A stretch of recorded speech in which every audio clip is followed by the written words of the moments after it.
Halo semua, salam sejahtera Malaysia. Selamat datang ke channel Fels Lifestyle. Tuan-tuan dan puan, mungkin kita pernah dengar satu perkataan, lompat si katak lompat.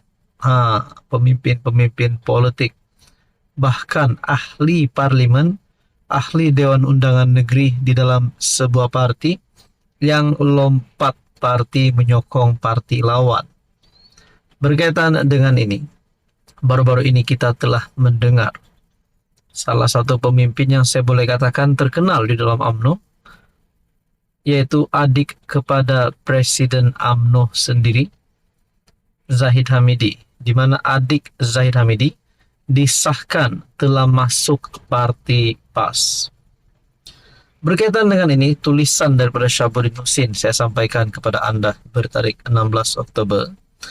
Walau adik masuk PAS, Zahid Hamidi tak tergugat di Bagan Datuk. Mungkin ada yang mempersoalkan, selepas adik Zahid Hamidi masuk PAS, adakah beliau pun akan mengikuti langkah yang sama, jejak yang sama?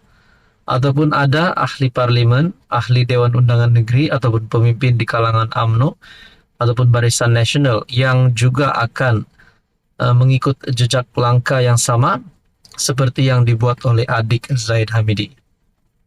Dalam tulisan ini, minggu ini boleh dianggap minggu yang penuh kejutan buat Presiden UMNO, Ahmad Zahid Hamidi.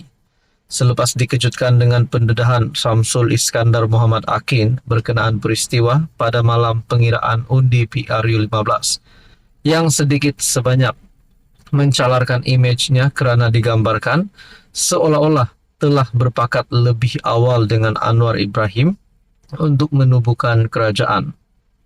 Timbalan Perdana Menteri itu diberi kejutan seterusnya apabila adiknya pula menyertai PAS.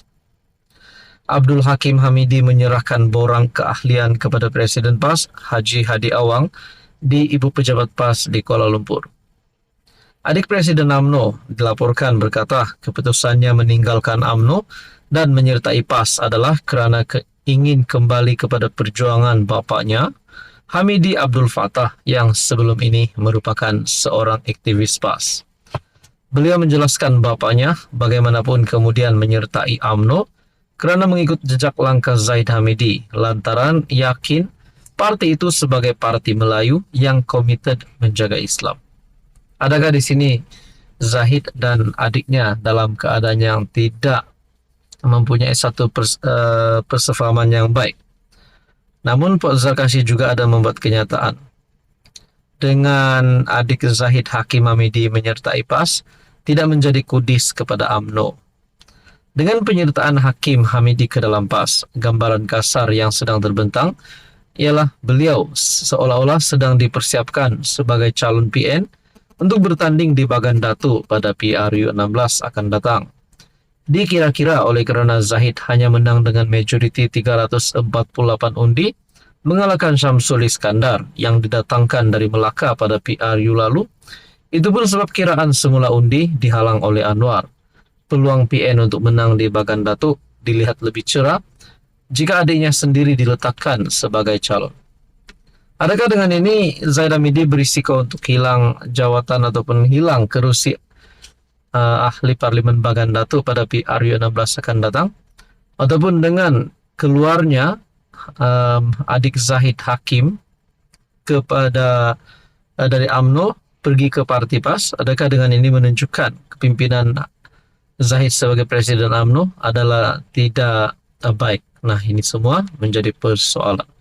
Saudara-saudara yang hormati, apa komen Anda? Halo semua, salam sejahtera Malaysia. Selamat datang ke channel Fels Lifestyle. Terima kasih kerana terus setia dan bersama di dalam channel ini.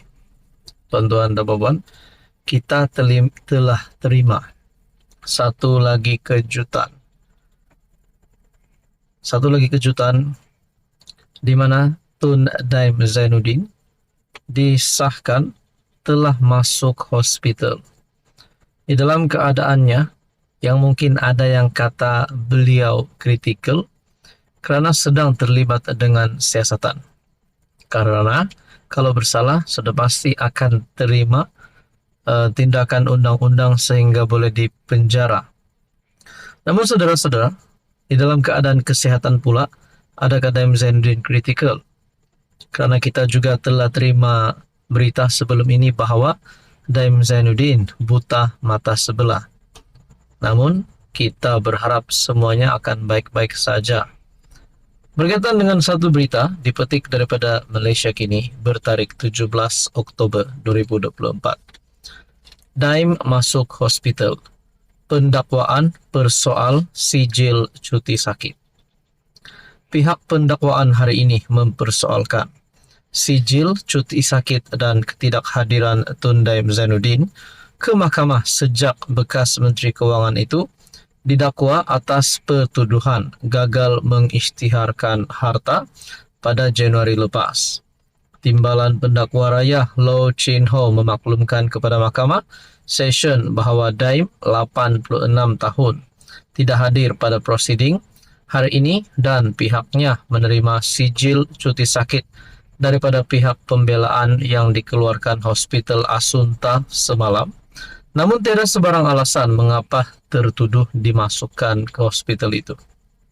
Mungkin ada juga yang telah menerima berita sebelum ini bahawa Tun Mahathir yang tidak hadir di dalam perbicaraan ataupun berkaitan dengan bicara kes saman terhadap Ahmad Zaid Hamidi kerana Tun Mahathir tidak sihat, kerana beliau telah sekali lagi dirawat di IJN. Adakah dengan ini kedua-dua Tun ini sebenarnya nak larikan diri?